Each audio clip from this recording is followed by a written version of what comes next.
e abordar os três grandes aspectos dessa temática, o direito no mundo pós-coronavírus.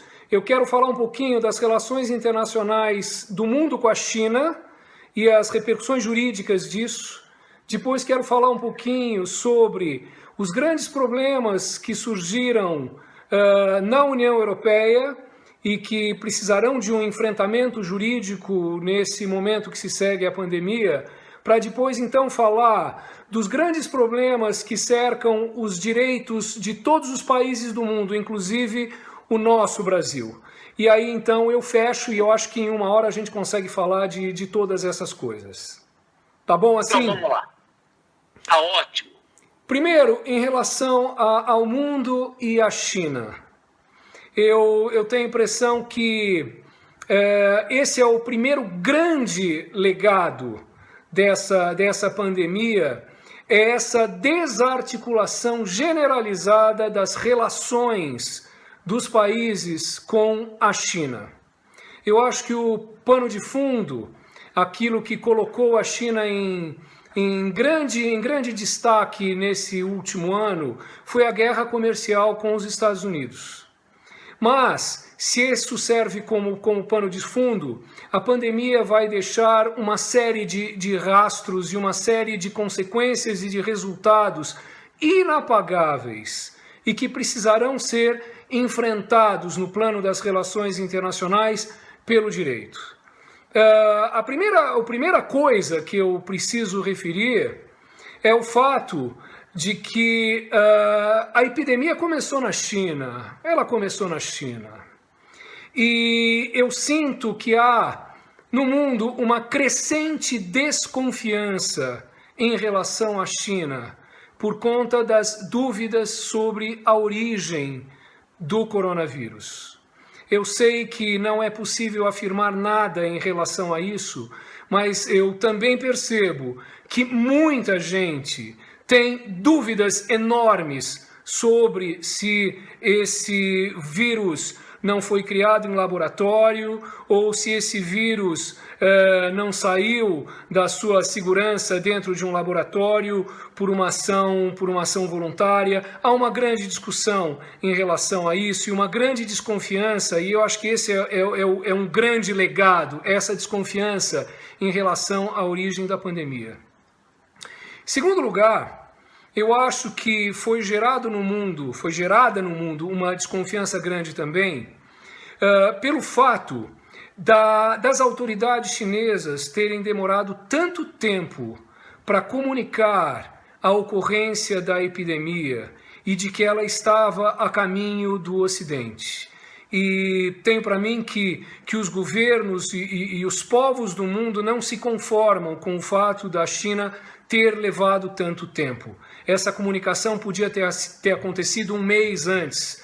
Segundo alguns, podia ter acontecido até 2 meses antes. E isso não aconteceu e provocou essa situação sem precedentes, de um horror generalizado, de uma pandemia pela primeira vez que é levada ao conhecimento de todas as pessoas do mundo ao mesmo tempo, em tempo real, o que aumenta, né, a grande sensação de insegurança e que aumenta enormemente a desconfiança de todos em relação à China. Eu acho que esse é um segundo aspecto, né? O fato do governo chinês ter demorado muito. Acho que um terceiro aspecto foi o fato da China ter enfrentado com muita competência e com muita rapidez a epidemia em Wuhan. E o mundo acaba não entendendo direito. Poxa, mas como que eles estavam tão preparados para enfrentar com tanta capacidade, com tanta articulação, com tanta organização e com tanta eficiência, se nós, fora da China, encontramos tantas dificuldades para lidar com esse grande problema? Eu acho que isso só aumenta a desconfiança das pessoas em relação à China.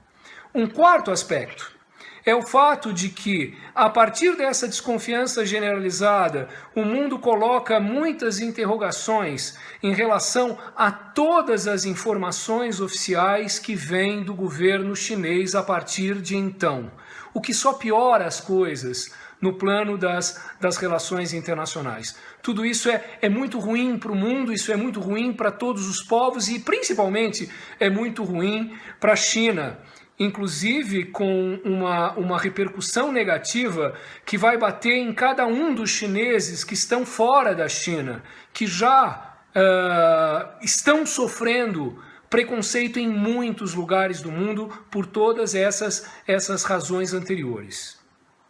Já saindo um pouco da desconfiança e chegando agora num quinto resultado dessa epidemia, é que o mundo todo, ao mesmo tempo, chega à conclusão de que muitos países têm uma dependência enorme dos produtos chineses.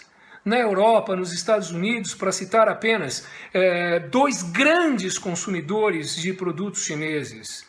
E o volume é muito grande. Fala-se de 30%, 35% de produtos que vêm da China, o que coloca, na verdade, o mundo nas mãos na China.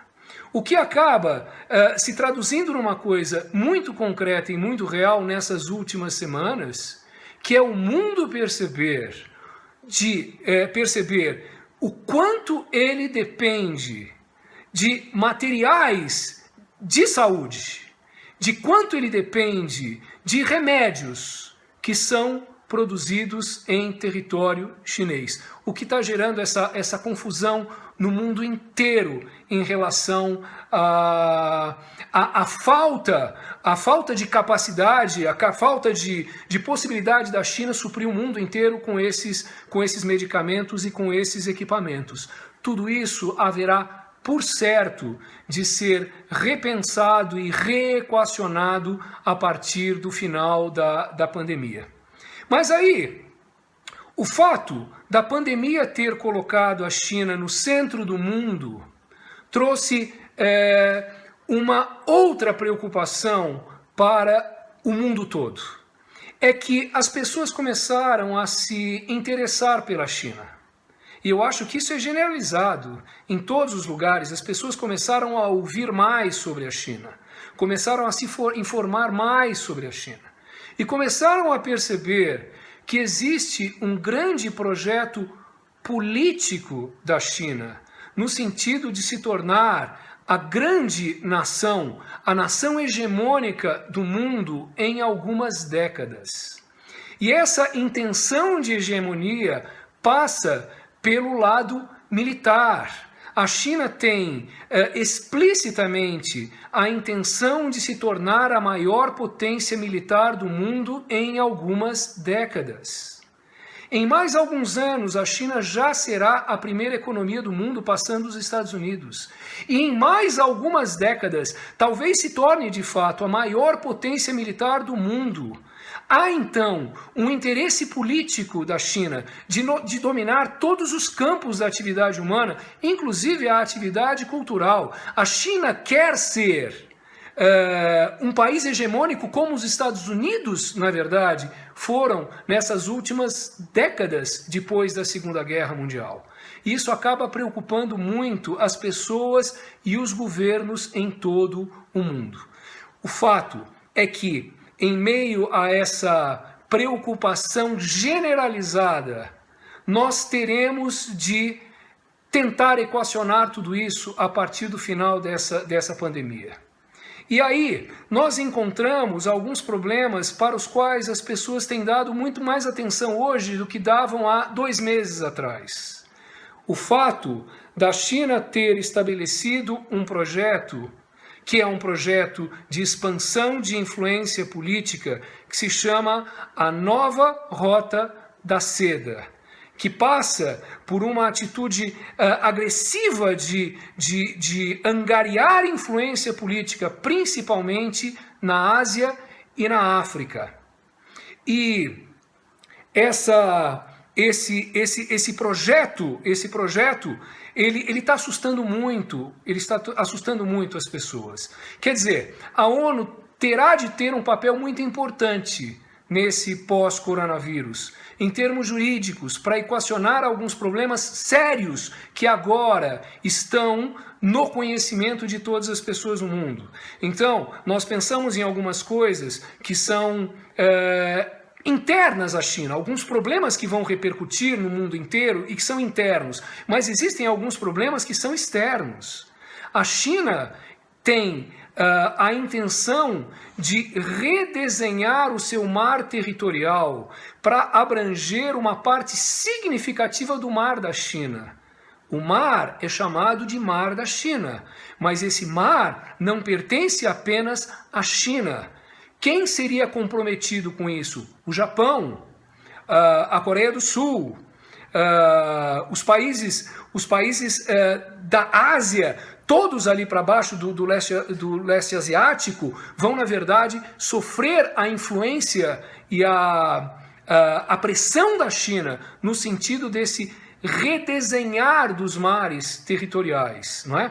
E isso traz e coloca dentro dessa discussão Taiwan, Formosa, que na verdade é uma república, que é um país diferente da China e que não é reconhecido pela China. E o mundo vai ter de lidar com isso porque a China tem um interesse efetivo de dominar essa pequena ilha, que na verdade é uma ilha de democracia ali a 180 quilômetros da China. Não é? Então todos esses problemas têm que ser resolvidos. Alguns problemas econômicos já surgiram. Empresas do Japão estão se retirando da China.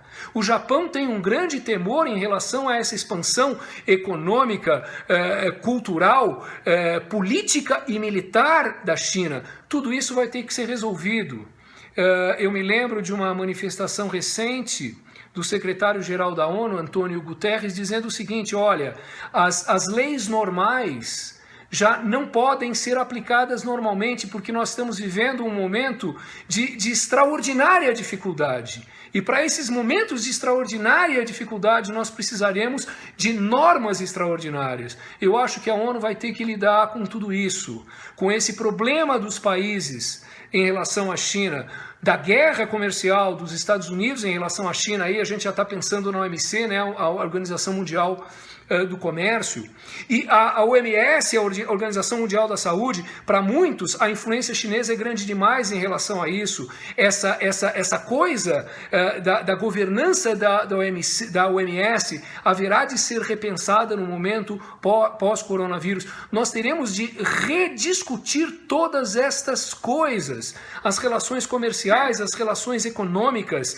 O mundo haverá de se preparar de uma maneira, espero que se alcance isso de uma maneira acordada, não é? Por meio de tratados internacionais, com a intermediação da ONU, no sentido de se organizar globalmente para enfrentar uma outra pandemia que venha pela frente.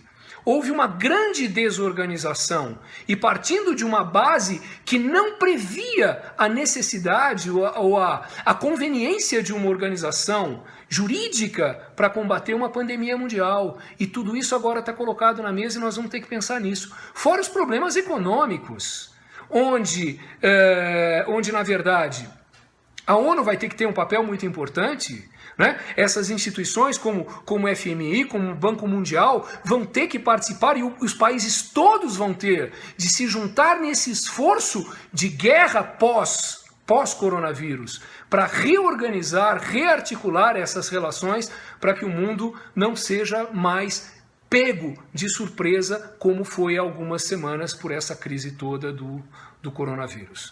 Eu acho que então a China está no centro das atenções em todos os sentidos. E as organizações internacionais terão de cumprir esse papel muito importante para tentar rearticular e reorganizar essas relações no mundo pós-coronavírus. Inclusive, professor, porque o que se diz é que não o coronavírus, o Covid-19, mas outros vírus poderão vir com uma frequência maior. Uma previsão aí que se coloca que é preciso que o mundo se una aí no sentido de uma política de saúde pública mundial, de pesquisa, de dinheiro voltado para a pesquisa mundial, e não é essa que é voltada só para para interesses de um ou de outras pessoas. Então, o que parece é que a saída vai ser uma união em torno disso, de dinheiro do mundo inteiro voltado para uma pesquisa mundial para que os próximos que estão por vir sejam combatidos com uma rapidez um pouco maior do que essa. Né? Não sei, é isso que eu tenho ouvido falar, inclusive especialistas, eu tenho ouvido falar, inclusive teve um depoimento do Drauzio Varela na UOL dizendo que é a nova onda, isso aí é só a primeira, tem muitas outras, então a gente precisa usar essa primeira para se preparar para essas outras que estão por vir. Com certeza. E parece que isso impõe a ideia de uma globalização, pelo menos nesse aspecto específico, de fomento de pesquisa e tecnologia para que o mundo esteja prevenido e organizado juridicamente para enfrentar uma próxima pandemia. Houve muitas epidemias em todos os tempos, né?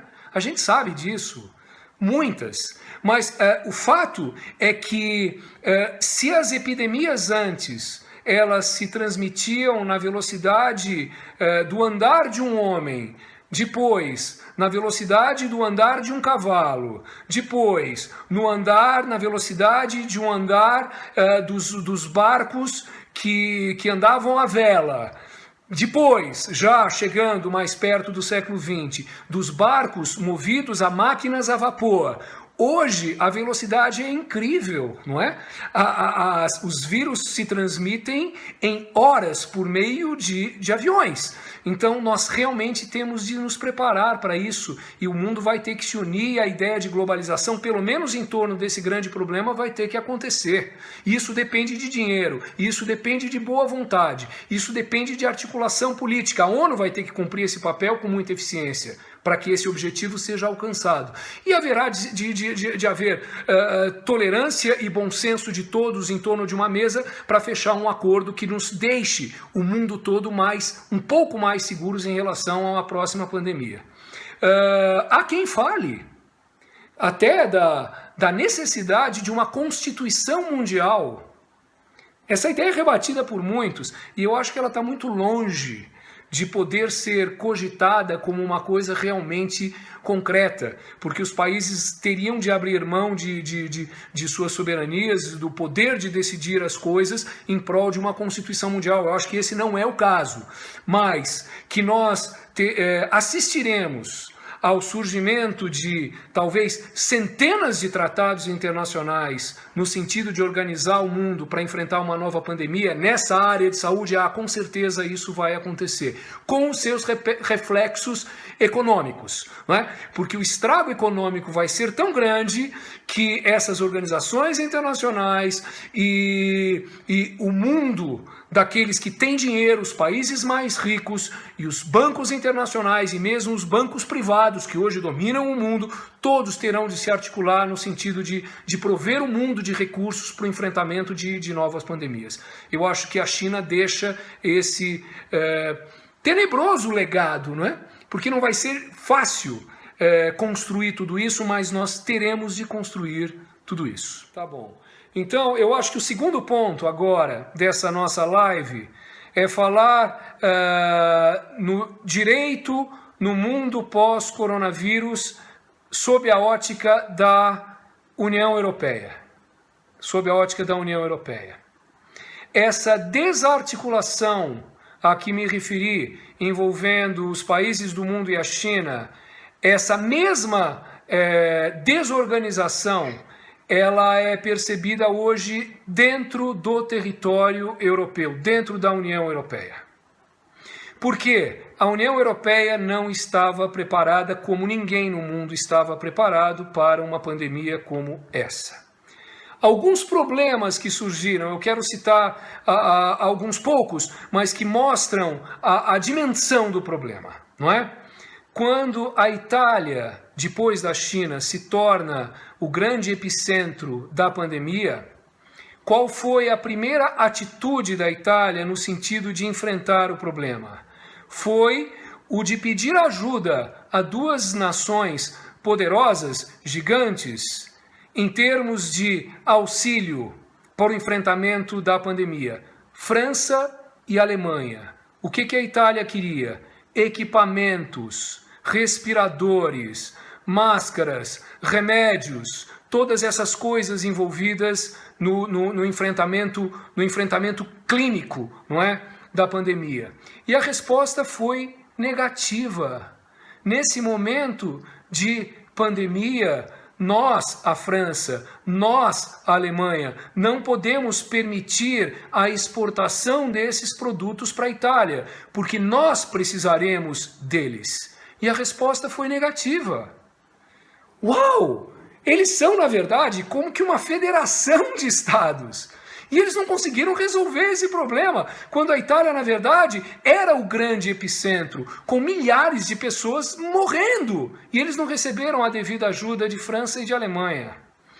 Um segundo problema, que aconteceu há algumas semanas e que coloca em toda a evidência a incapacidade da União Europeia de enfrentar essa pandemia.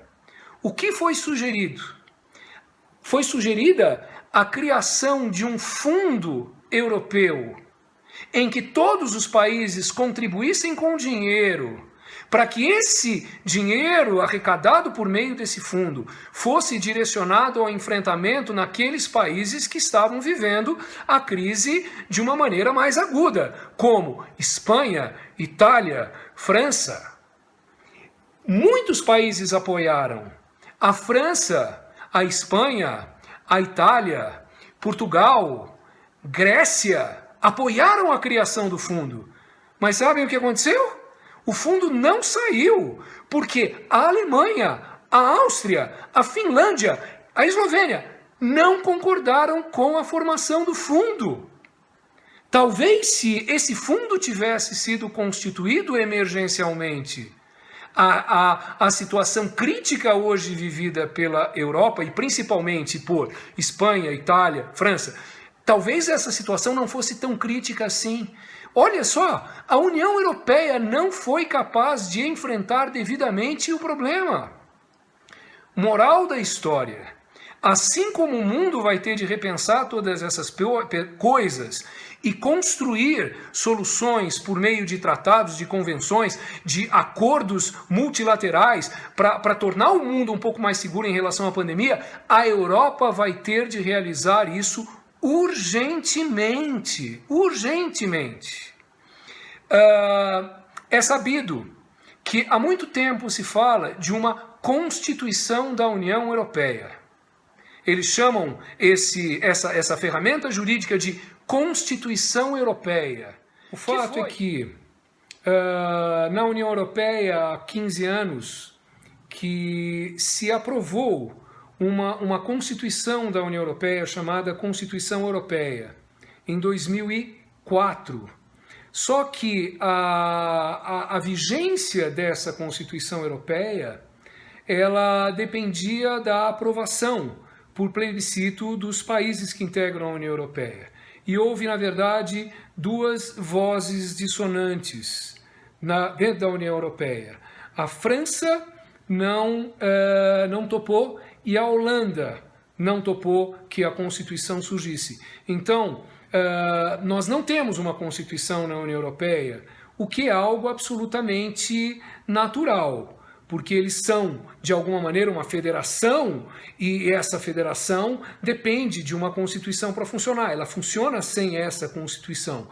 Mas eu tenho para mim que agora, com a pandemia do coronavírus, essa ideia de uma Constituição Europeia será ressuscitada, as discussões começarão a acontecer outra vez, e agora num clima de muito mais necessidade, não só na perspectiva de saúde pública, mas na perspectiva econômica, de trabalho.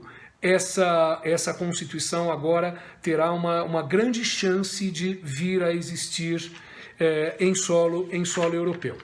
O fato é que a pandemia do coronavírus ele traz para dentro da União Europeia, vamos pensar só dentro da União Europeia, uma exacerbação dos sentimentos nacionalistas. esse desarranjo e esse desentendimento entre os países da União Europeia.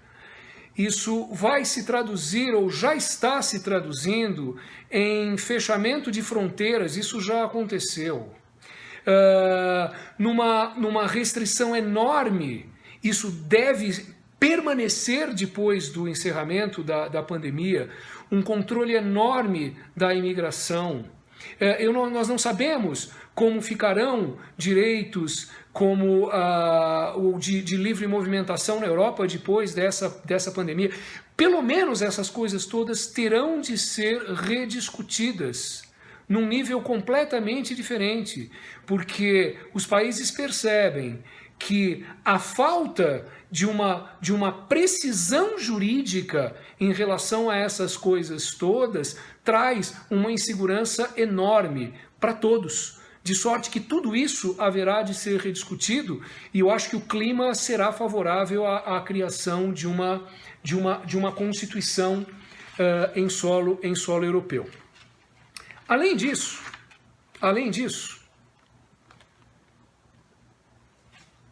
e agora já entrando em alguns problemas que vão ter de ser enfrentados dentro da União Europeia, mas que terão de ser enfrentados também em todos os países democráticos do mundo, eu gostaria de colocar algumas coisas.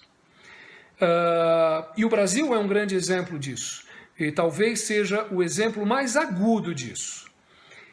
Os países, em suas constituições e em suas leis, não estavam preparados para pensar na necessidade de uma divisão clara de competências em dois planos diferentes de problema. Em primeiro lugar, no plano da divisão de competências entre os governos centrais e os governos regionais. Estaduais, regionais, provinciais, pouco importa o nome. E no Brasil nós temos um terceiro, não é? Entre União, Estados e municípios. Eu acho que esse é um problema que vai ter que ser enfrentado para o mundo inteiro, porque ninguém podia imaginar uma pandemia. E havendo uma pandemia, essa organização precisava ter acontecido previamente, para não colocar todo o sistema jurídico e político em grande tensão. Quer dizer, os países haverão de rediscutir essas repartições de poder, para que fique claro quando o governo central toma decisões, quando os governos regionais tomam decisões, quando os governos provinciais, os nossos municipais, tomam decisões, até onde vai o poder de um governador, até onde vai o poder de um presidente da República ou de um primeiro-ministro. Tudo isso haverá de ser repensado. E, na minha perspectiva, tudo isso haverá de ser redefinido juridicamente, com detalhes, com muito cuidado, para que numa próxima pandemia a gente já saiba de antemão quem vai fazer o quê. Essa mesma necessidade de repartição de competências entre governos centrais e governos regionais, tenho para mim também que numa maior ou menor dimensão haverá de ser enfrentado sob a perspectiva jurídica, mais uma vez, no que diz respeito à real definição de distribuição de competências entre os poderes executivos e os poderes legislativos, quando da necessidade de enfrentamento de uma crise sanitária, de uma crise de saúde como uma pandemia. Essa repartição prévia não houve, ela tem, na verdade, paralelo naquela repartição de competências entre governos estaduais, mas quando a gente pensa na divisão de competências entre governos estaduais, regionais e provinciais, esse é um plano do problema. O outro é dividir o que fica para os executivos e o que efetivamente fica para os legislativos dos países. Eu acho que esse problema de duas vertentes parecidas, esse problema haverá de ser enfrentado com intensidade por muitos países no mundo, no sentido de que o mundo se torne, ou cada um dos países se torne um pouco mais seguro do ponto de vista jurídico, e quando a gente pensa no jurídico, a gente está automaticamente pensando no político, para o enfrentamento de uma nova pandemia.